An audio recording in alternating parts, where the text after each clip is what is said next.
Olá, que a graça e a paz do Senhor Jesus esteja com você. Seja muito bem-vindo ao meu canal. Se você não me conhece, eu sou o pastor Rogério Lourenço e o meu canal nós estudamos as revistas da CPAD, da Escola Bíblica Dominical, da classe dos adultos e também da classe dos jovens. Hoje nós vamos estudar a lição da classe dos jovens, mas se você não é inscrito em meu canal, eu quero convidar você a me ajudar, pedir uma ajuda para você, para que você possa se inscrever aí no meu canal, acionar o sininho das notificações, porque isso é muito importante, assistir o vídeo até o final, para você conhecer meu conteúdo, e se você gostar, deixar aí no final, deixar o like, para fortalecer aí o meu canal, que o YouTube ele entende que o vídeo é relevante quando tem bastante likes, E também que você possa compartilhar este canal, este vídeo, este canal nas suas redes sociais. Seja muito bem-vindo, muito bem-vinda também você que já é inscrito, que está já aí, já é assinante do meu canal. Que Deus abençoe por acompanhar o meu conteúdo. Hoje nós vamos iniciar o primeiro trimestre de 2022 na classe dos jovens. Nós vamos estudar Jesus, o Filho de Deus, os sinais e ensinos de Cristo no Evangelho de João, uma revista muito bonita, um design todo novo e vai ser uma benção. Nós já temos um vídeo aqui no canal, se você quiser acessar, vai na playlist, primeiro trimestre de 2022, jovens. Lá tem um vídeo com a apresentação das 13 lições que nós vamos estudar nesse primeiro trimestre de 2022. Então hoje nós vamos estar estudando a lição de número 1. A lição de número 1, que tem por título Conhecendo o Evangelho de João. Conhecendo o Evangelho de João. O texto áureo da nossa lição, que na revista dos jovens é o texto principal, está em João 1,14, que diz: E o Verbo se fez carne e habitou entre nós, e vimos a sua glória, como a glória do unigênito do Pai, cheio de graça e de verdade. O resumo da lição diz o seguinte: o Evangelho de João é essencialmente cristológico e singular em relação aos demais evangelhos. É bom também que você leia o texto bíblico,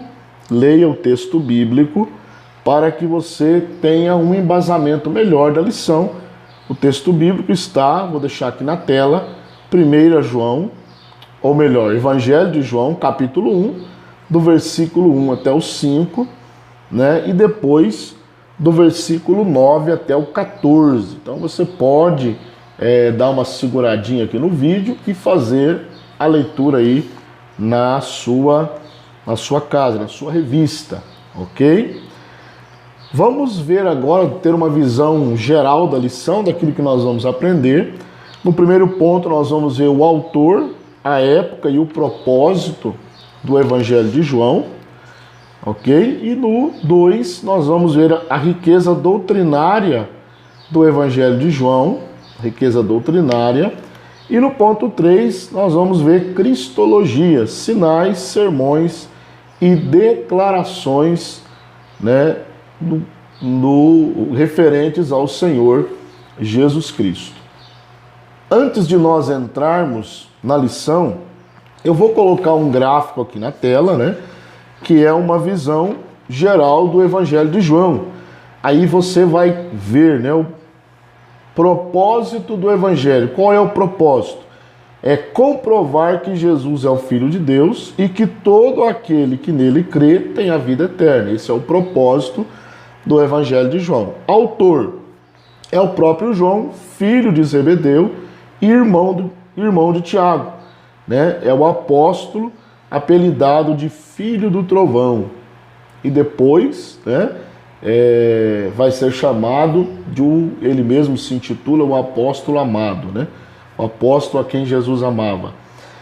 Os destinatários do evangelho escrito são novos cristãos e não cristãos, né? Então ele abrange aí novos cristãos e não cristãos, porque o evangelho, você vai ver no decorrer das lições, que ele é uma defesa de Cristo, né?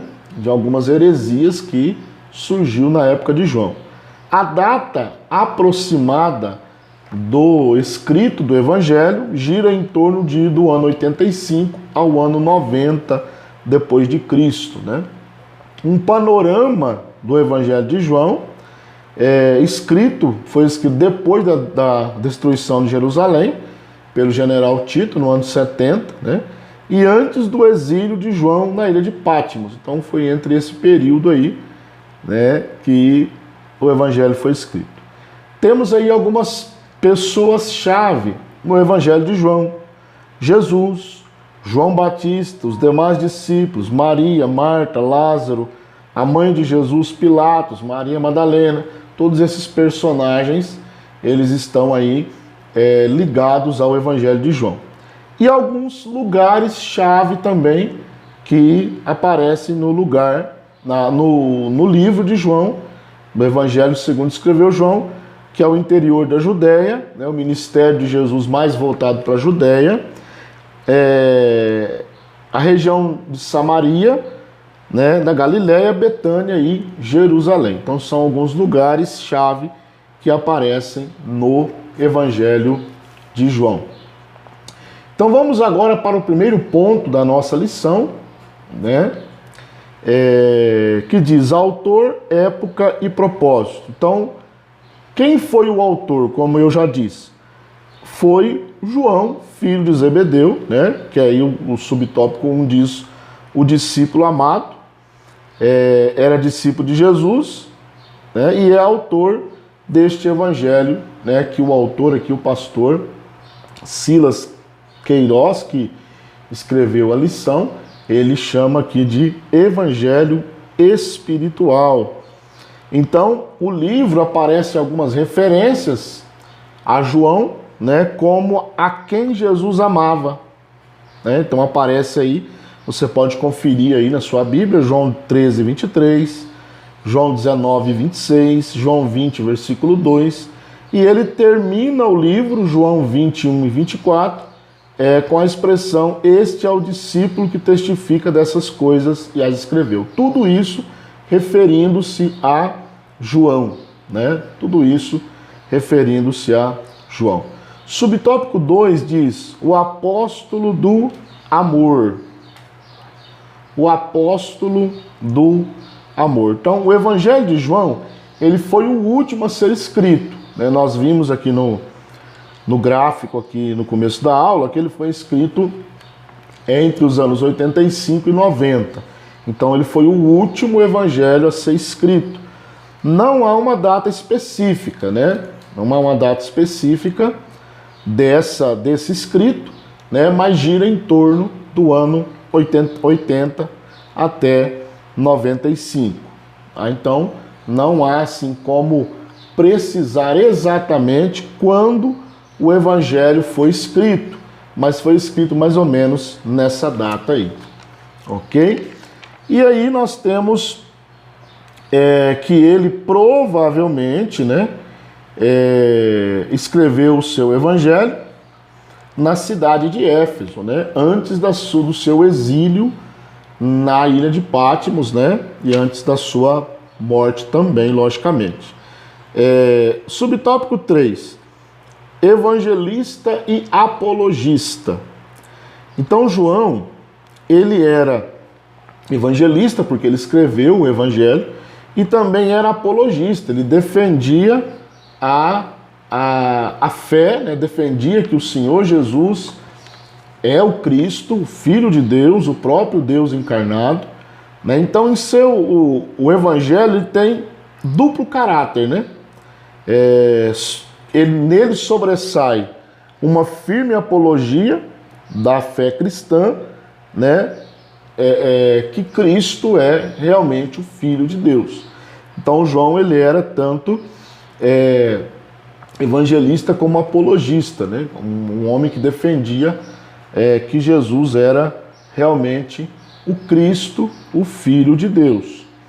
João ele defendeu a divindade do Senhor Jesus. Ele provou, ele já começa o seu livro, em João 1, dizendo, né, que o Verbo era Deus, estava com Deus, era Deus, já mostrando que ele tinha esse caráter apologético, defendendo a natureza de Cristo, porque naquela época a natureza de Cristo, né, foi muito atacada por muitos hereges, e João ele defende esta ideia de que realmente Cristo é divino, Cristo é Deus, né, o Deus encarnado. Então este foi o primeiro ponto. O que nós aprendemos aqui nesse primeiro ponto? O autor, a época e o propósito. Qual era o propósito do livro? Mostrar que Jesus é Deus, né? Que Jesus é o Filho de Deus, e para ter a vida eterna é preciso crer nele. Antes de nós passarmos para o próximo ponto, ponto 2, eu gostaria que você deixasse aqui o seu comentário, né? Deixasse aqui a sua pergunta, interagisse aqui conosco, né? Deixa aqui aquilo que você pensa do ponto 1, talvez alguma discordância e você não concorde, né? O nosso canal é um canal democrático, você pode colocar aqui respeitosamente a sua discordância, ok? Então vamos para o ponto 2, que diz a riqueza doutrinária do Evangelho de João. Então, riqueza doutrinária do Evangelho de João. Então, o Evangelho de João ele tem também esse caráter doutrinário, apologético doutrinário. Subtópico 1, a Cristologia e a Trindade. Então, no Evangelho de João, nós já encontramos, né, um ensino referente à Trindade. Na nossa declaração de fé, nós temos o seguinte sobre Deus, né, sobre a Trindade. Há um só Deus, eternamente subsistente em três pessoas, que, embora distintas, são iguais em poder, glória e majestade. Então, a nossa declaração de fé da Assembleia de Deus, ela traz esta declaração, né? Então, João fala tanto do Filho, do Pai, do Filho e também do Espírito Santo. Se você ler João 1:1, ele vai falar do Pai e do Verbo. O Pai, como ele usa a palavra Deus, e o Verbo como Jesus, que é a segunda pessoa da Trindade. E lá no capítulo 1, versículo 32, ele vai falar também sobre o Espírito Santo, né? Ele vai falar, vamos ler lá João 1:32, onde João ele vai fazer uma referência também ao Espírito Santo, ou seja, as três pessoas da Trindade: o Pai, né, o Filho e o Espírito Santo. Então lá no versículo 32, ele diz: e João testificou dizendo: eu vi o Espírito descer do céu como pomba e repousar sobre ele. Então aqui ele já está falando, né, da terceira pessoa da Trindade. João 1:1, ele diz: no princípio era o Verbo, e o Verbo estava com Deus, e o Verbo era Deus. Então a gente está falando do Pai e do Filho. E no versículo 32 ele fala do Espírito Santo. Então João aqui, só no capítulo 1, ele já reforça o ensino da Trindade, ok? O ensino da Trindade neste primeiro capítulo. Subtópico 2, Cristo, Deus Criador. Então João ele vai mostrar também lá no versículo 3, né? 1 de João capítulo 1, João capítulo 1, versículo 3, falando sobre uma referência a Jesus, ele diz: todas as coisas foram feitas por ele, e sem ele nada do que foi feito se fez. Então ele mostrando Cristo também como Deus Criador.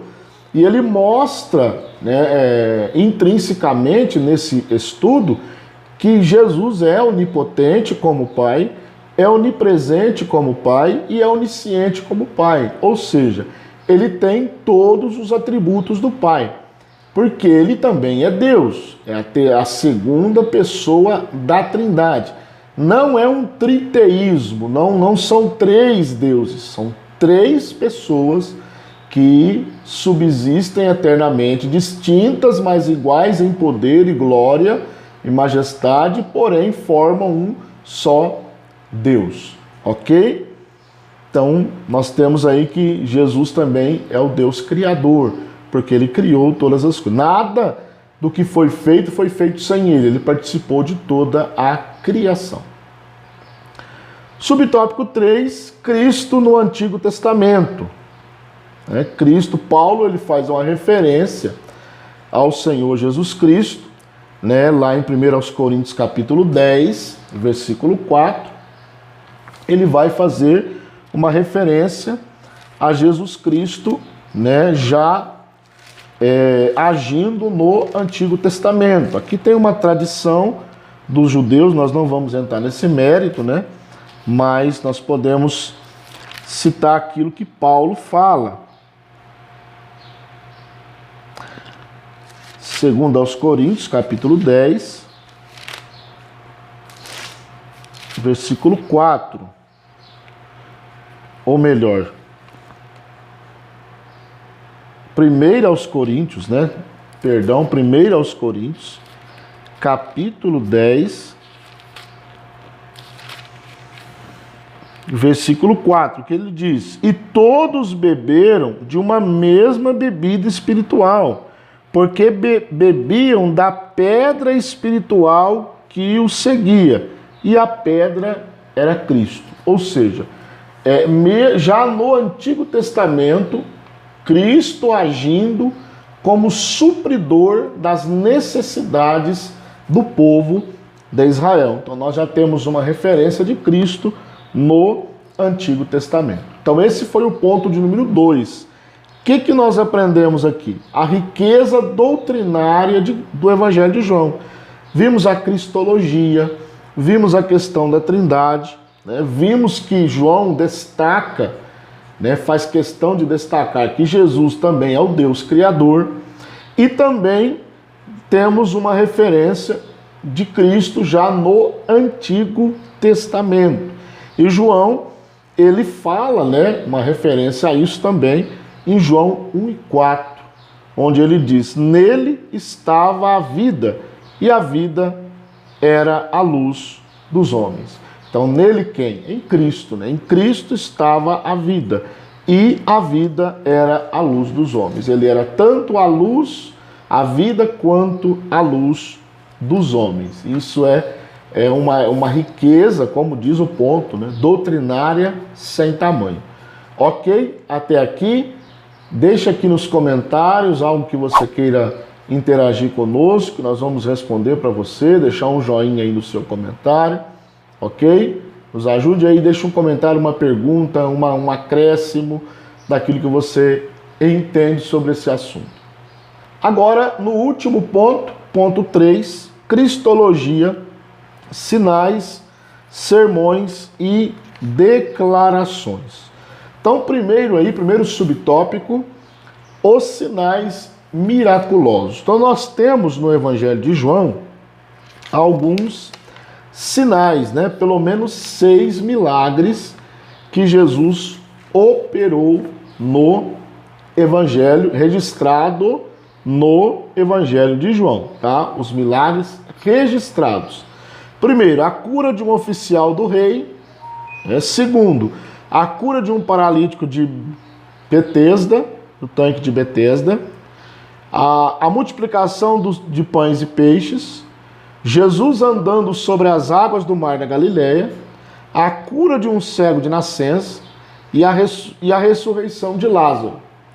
Bom, esses são os 6 sinais, 6 milagres registrados no Evangelho de João. Porém, lá em João 21 e 25, ele usa, numa linguagem hiperbólica, que Jesus fez muito mais coisas, mas que não foram registradas. Então, João, capítulo de número 21, que é o último versículo, que é o versículo 25, e ele diz: há, porém, ainda muitas outras coisas que Jesus fez, e se cada uma das quais fosse escrita, cuido que nem ainda o mundo todo poderia conter os livros que se escrevessem. Amém. Então, esses 6 sinais foram registrados no Evangelho de João. Porém, Jesus fez outros sinais, muitos outros sinais que provavelmente não foram registrados. Ok? Nós temos aí também agora, no subtópico 2, os sermões cristológicos. Então é muito importante considerar como as Escrituras valorizam a exposição das doutrinas, o assunto doutrinário. Sinais são importantes, mas não são suficientes. É por isso que tem igrejas que não subsistem, abertas, a sua estrutura não suporta os ataques, digamos assim, do mundo. Por quê? Porque supervalorizam os sinais, os milagres. Nós cremos em milagres, cremos nos sinais, porém a igreja não pode viver de sinais. Ela tem que ter uma base doutrinária, os sermões, o ensino da palavra que, como diz o saudoso mestre Antônio Gilberto, a pregação ela levanta o crente, porém o ensino mantém o crente de pé. Então é necessário ter esses sermões, Então, nós temos no Evangelho de João, Jesus ele prega um sermão para aquela mulher samaritana, em João capítulo 4, do versículo 4 até o 42, e depois nós temos outros 5 sermões registrados no Evangelho de João. O primeiro, o outro em João 5, do 16 a 47, João 6, do 37 ao 44, João 8, do 12 ao 30, e João 10, do 1 ao 21. Então nós temos aí esses sermões registrados no Evangelho de João. Então nós temos aí, são sermões cristológicos, porque o objetivo principal do Evangelho de João é para que as pessoas cresçam que Jesus é o Filho de Deus. E crendo, eles obteriam a vida eterna. E para encerrar, subtópico 3, as declarações divinas. Então nós temos aí, além dos sinais, no Evangelho de João, além dos sermões cristológicos, nós temos as declarações, onde Jesus cita eu sou, ego eimi, eu sou. Então nós podemos ver isso, que Jesus diz, eu sou o pão da vida, eu sou a luz do mundo, eu sou a porta, eu sou o bom pastor, eu sou a ressurreição e a vida, eu sou o caminho, a verdade e a vida, e eu sou a videira. Então ele usa estas 6 expressões, revelando, ou melhor, 7 expressões, o pão da vida, a luz do mundo, a porta, o bom pastor, a ressurreição e a vida, o caminho, a verdade e a vida, e a videira. 7 declarações usando o termo eu sou, no grego ego eimi. Então, nós vimos aqui neste ponto, o que nós vimos aqui, recapitulando o ponto? Nós vimos aqui os sinais registrados no Evangelho de João, os sermões registrados e também as declarações registradas no Evangelho de João. Agora nós vamos para o final, né, que é a hora da revisão, onde nós fazemos as perguntas para fixação do conteúdo. Primeira pergunta: qual a finalidade dos sinais segundo João? Por que foram registrados, né? Os sinais tinham como finalidade demonstrar que Jesus e o Pai são um para cumprir a obra da redenção de todos aqueles que nele crerem. Então, este é o objetivo dos sinais. Segundo, na pergunta 2, segundo a lição, quantos sinais foram registrados por João? Então, João registra aí 8 sinais, né? 8 sinais que foram registrados aí, que nós vimos lá no subtópico 1, né, do terceiro ponto. Subtópico 1 do terceiro ponto. 8 sinais. Pergunta 3. Os sinais são importantes, mas eles são suficientes? Primeira pergunta, sim. São importantes, mas não são suficientes. É por isso que é preciso pregar doutrinariamente sobre Cristo, sobre a divindade de Cristo, sobre o resgate que Cristo fez na cruz, o resgate da humanidade, o perdão dos pecados, o poder do sangue, o poder da redenção. É preciso pregar sobre isso, né? Pergunta 4. Qual a primeira coisa que Nicodemos fez ao encontrar-se com Jesus? Foi reconhecer que Jesus era um mestre vindo de Deus. Nós não comentamos isso aqui, mas é uma coisa fácil, né? Os irmãos já sempre estão ouvindo isso sobre Nicodemos. O que Nicodemos fez primeiro? Ele reconheceu: o Senhor é um mestre vindo de Deus. Pergunta 5, para encerrar: além dos sinais e dos sermões, o que mais o Evangelho de João traz? Né? Mas, além dos sinais, os 8 sinais, das declarações, ele também, ou melhor dizendo, dos sermões, ele também tem 7 declarações, né? Usando a expressão eu sou. Ok? Espero que esta lição tenha servido de bênção para a sua vida, de edificação. O trimestre está só começando, essa é a primeira aula ainda. Temos mais 12 aulas aí na classe dos jovens, né? E vai ser bênção para a juventude. Você rapaz, você moça que ama a palavra de Deus, vai ser bênção. Fica comigo aqui e até a próxima aula.